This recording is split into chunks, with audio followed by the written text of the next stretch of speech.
rakyat bertepuk tangan apabila Datuk Seri Zahid Hamidi membuat pengumuman penangguhan kemasukan 1.5 million pekerja Bangladesh ke negara kita Malaysia.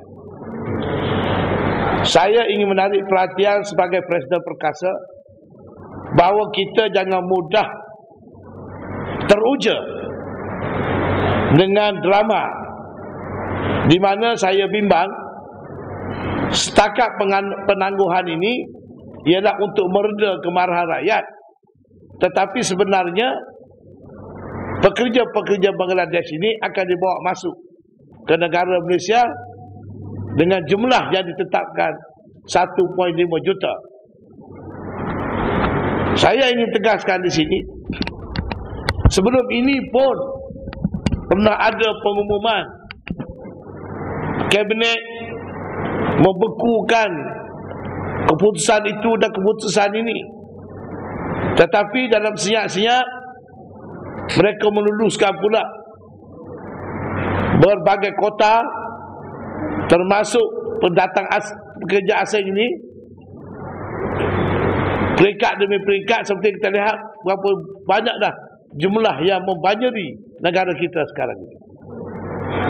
Sebab itu pada saya selaku Presiden Perkasa, saya nak ingatkan jangan terus memain drama, jangan terus memutarbelikkan rakyat, kerana yang kita nak lihat bahawasanya pembatalan terus secara muktamad. There will be no more foreign immigrants allowed to come into Malaysia, dalam negara kita. Masalah kekurangan pekerja boleh kita uruskan dengan cara yang lain.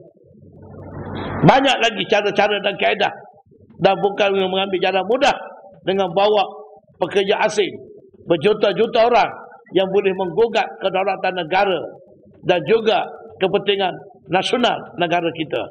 Jadi sebab itu saya sebagai Presiden Perkasa menyeru rakyat supaya terus bangkit, bersatu suara, mempertahankan kepentingan negara kita, kepentingan rakyat kita dalam apa jua isu.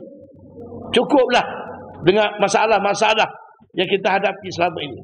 Baru ini kerajaan tanda tangani menyertai TPPA. 2 tahun lagi akan dilaksana. Kita tidak tahu apa kesannya. Ada tidak sedikit yang menentang penyertaan Malaysia dalam perjanjian TPPA. Tetapi akhirnya kerajaan turut serta, dan sekarang ini timbul pula isu 1.5 million pekerja Bangladesh untuk dibawa masuk ke Malaysia. Kita menentang dengan sekeras-kerasnya, dan Perkasa akan terus bersuara dan akan terus memerhati dan memantau supaya kenyataan penangguhan ini bukan satu kenyataan taktik drama yang nak meredakan kemarahan rakyat, tapi akhirnya mereka dibawa masuk juga ke negara kita Malaysia.